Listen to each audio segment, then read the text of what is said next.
Hey guys, it's QuickyBaby and welcome back to World of Tanks, and this time I'm playing in the Tier 8 American light tank, the T49. And do you know what? There's only a couple of things better than a single T49. And how about two T49s? And not even that, how about three T49s, a whole platoon of little derpy tanks that make up the Durp squad. Yeah, I'm playing with my good buddies Phil and John. We're playing on Sand River Assault. Fantastic opportunity for this tank. If we can dominate the mid-ridge, we can really put these gigantic guns to great use with the 10 degrees of gun depression this tank has. And if you are checking out this tank for the first time, you might be wondering, why is there a pineapple in the middle of my screen of a reticle? Why isn't it going away, or at least getting any smaller? And that's because this tank has the most crazy derpy gun on really the fastest tank in the game. It combines pretty much a KV-2 with an M41 Walker Bulldog. You lack none of the speed of a tier 8 top tier light tank. You're able to go at 72 kilometers an hour forwards. You've got a power to weight ratio of nearly 25 and decent ground resistances. Your track traverse is pretty okay as well. You're incredibly mobile, and yet you still have 152mm main armament that if you penetrate with the 76mm of penetration this tank has, you do 910 average damage. Come on, come on, come on.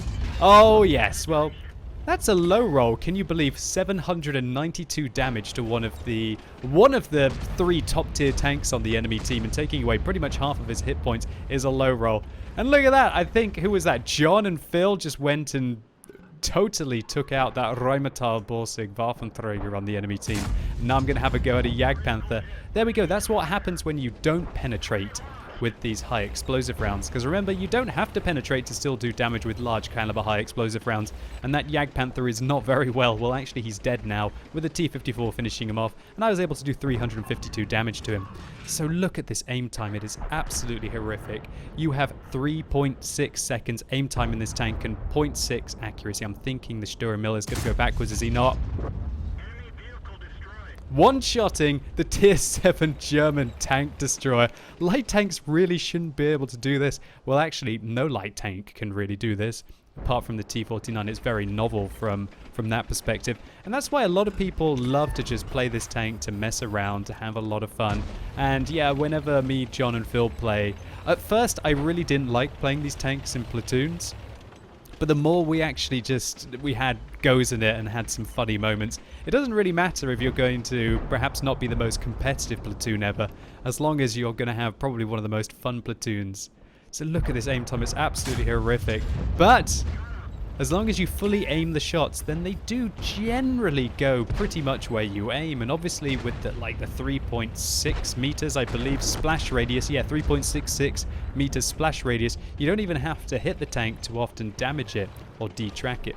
So obviously the main, should we say, the T49 is the nemesis to lightly armored tanks. It used to be the bane of the WT Alpha E100 while that was still in the game, with that gigantic, almost alien Queen Mother kind of turret on the tank with pretty much no armor. I guess the only vehicle that's really like that left would be the tier 10 American, sorry, not tier 10 American, the tier 10 British turreted tank destroyer, I guess the FV4005 Stage 2, which is gigantic.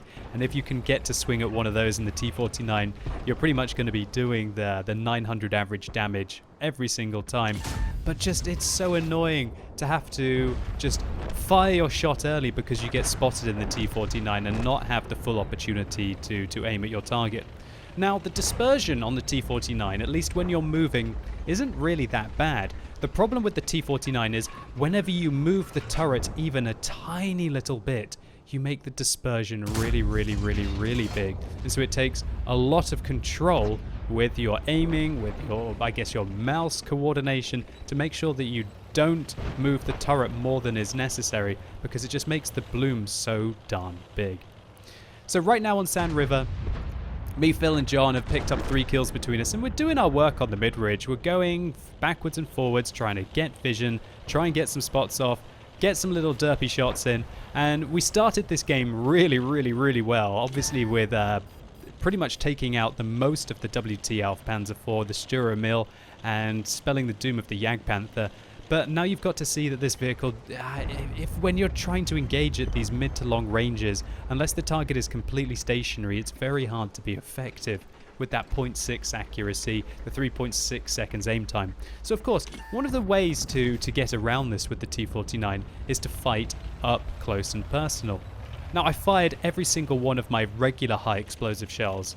Now, this is very interesting. The vehicle gets premium high explosive shells, which have got the same damage, higher penetration, now up to 85, and a larger burst radius, which is, in meters, the splash of the tank of 511. But when we fire at very heavily armored tanks, such as the E-75, and we hit it flush in the side, we're only going to be doing 235 damage. That is not a very efficient way of taking out a Tier 9 heavy tank. In fact, it's going to be a very, very, very expensive one and take me most of the ammunition in my tank to be able to do that.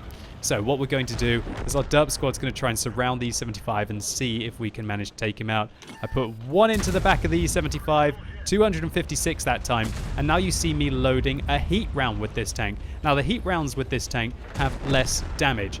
900 goes down to 700. The penetration changes, however, up to 152, and the rounds are no more expensive. And so what we're going to have to make sure we get the side of the C-75. Will we get him? What the? Well, you don't usually see ammo racks like that very often in World of Tanks. I guess that's what happened if you ammo rack an E-75 with a 152mm heat round. Wow, what was that kind of an explosion? How ridiculous. I wonder if that was a bug or if that's meant to actually still happen in the game. Either way, the T-49 soldiers on. You can see what you can do with those heat rounds. Although, look how much that shell actually did to the E-75. It might have been the most dramatic 4 damage that I think I have ever seen in World of Tanks. But there's still some left to do in this game. So these heat rounds, remember, as I mentioned, they're just as cheap as the standard high explosive rounds, which makes them a very efficient way of doing lots of damage. But 152mm of penetration isn't the highest, it's not the lowest, it's still very, very good. But the 0.6 accuracy and low aim time means that what you want to do is go up over the ridgeline very slowly, and then take a punt at the back of the tank. 702 damage done to the IS-3. Yes, please. Every time you land one of those kind of shells in with this vehicle, it is just absolutely awesome. And all you really have to do with this tank is usually penetrate about 2 to 3 shells and you're still doing really well for a T-49. And this is just a great opportunity here. Get the side of the Jagdtiger, whack in a shot, another 687 damage, and we take down the game. The Durp squad triumphant, this time on Sand River. And John Harmon, your sacrifice will not be forgotten to take out the Jagdtiger 88. So this video pretty much sums up why the T-49 has to be one of the most fun vehicles to play in World of Tanks. Not only do you have that crazy alpha damage, you've got the flexibility of just derping in little high explosive rounds to keep chipping away at your targets. And when you're working well with your friends and with your allies, then the vehicle just really hits a sweet spot. So apart from our ace tanker, we didn't get any battle hero medals here, but we finished top on damage with 4,200, and look at that, we get first, second, and fourth with regards to damage in this game. And if we order it by experience, we're first, second, and third. The Durp squad seriously performing well. And that poor E-75 who did manage to pick up 5,000 damage and nearly carry his team to victory, well, at least he had a fittingly dramatic end. And one of the best things about the T-49 is as long as you don't fire too many of those premium high explosive rounds, that it is quite an economical tank to play that will keep netting you a little bit of a profit. So hopefully you guys enjoyed this video, or maybe just the most dramatic 4 damage that I think anyone has done in World of Tanks. If you did, please consider giving the video a like, it really helps the channel out. And simply click through up here or use that more info icon in the top right hand corner of your screen to see a plethora of other awesome T-49 replays. And let me know in the comments down below, what combinations of tanks do you play with your platoon mates that in theory shouldn't work but end up being really effective? And as always, thank you so much for watching. You've been epic, and hopefully I'll see you soon. Basically on his side. Oh my god, did you see that T-10 tried to crash down on the E-75 and in fact only ended up getting himself killed? Will Badai be able to finish off the IS-3 with his second shot? He should be able to. Oh, what a disgusting low roll. That is completely unfortunate.